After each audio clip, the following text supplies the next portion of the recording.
I had had a huge spiritual awakening when reading PB's book, A Search in Secret Egypt.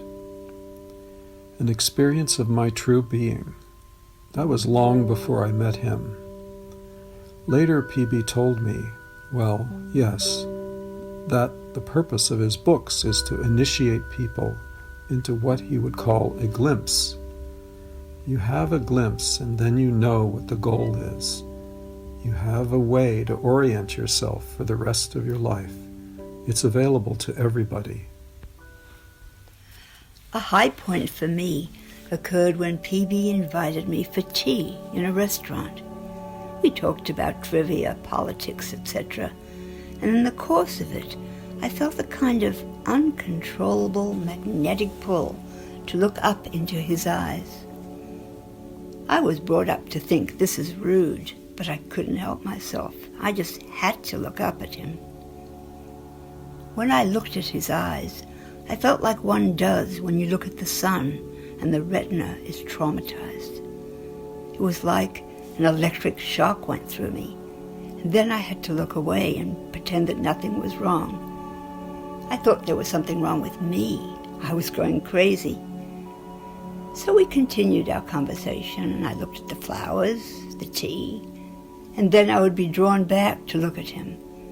And when I would look at his eyes, again I would have this experience of shock.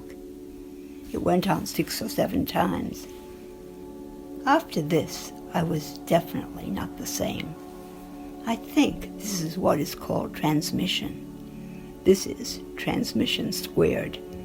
It was another way of him sharing his information. When I first walked in, he was so light. The whole place was so light. He didn't radiate light. He was light.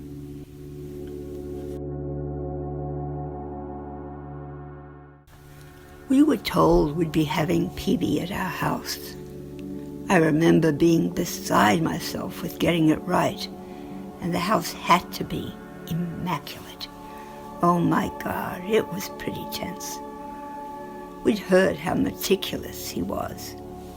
I'll never forget when he first came in, and I was thinking, I think I've got this. I've gone crazy with the house. And he walked in and bowed and looked around, and then walked right over to the can opener that I had on the wall, and he kept looking at it. And then he ran his finger along it. He'd found a little bit of matter on it. Ha! There's no perfection in this world. I missed that little thing. It was hysterical, but not at the time, of course. It was a great quiet, sitting on the chaise lounge in the garden with PB. Anthony used to refer to this process.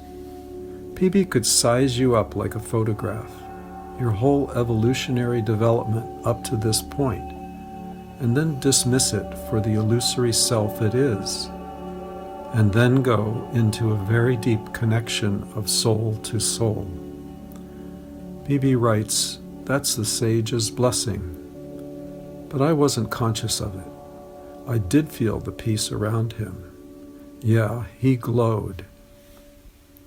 Before I visited PB in his apartment in Switzerland, I'd bought a new car in Europe. As I was driving there, I thought, oh boy, wait till PB sees this car. Those type of thoughts. His very first words after we came to his house and were put at ease were, let's go for a ride. And I'd never mentioned the car at all. After I got back, Anthony said, you let him ride in your car?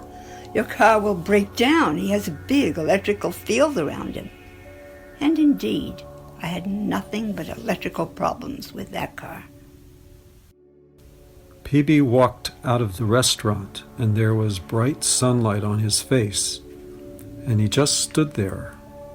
I had been feeling so agitated. For about 1 or 2 minutes he didn't move. He didn't look at us, and he just stood there. And this incredible, I just start to cry when I think about this.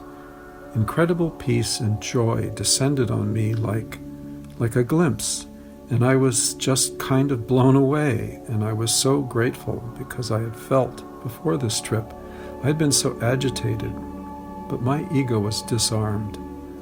I had this wonderful moment of opening and connection. It was an unforgettable moment. For the rest of the day, I felt very lit up and very peaceful.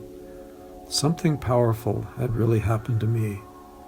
It was a very powerful gift. When he said grace, he called upon the world mind, and I had the distinct feeling that the world mind was right there. By his doing the grace, something beyond the ordinary was invoked, something way beyond. Another whole dimension seemed to open up around him, around us.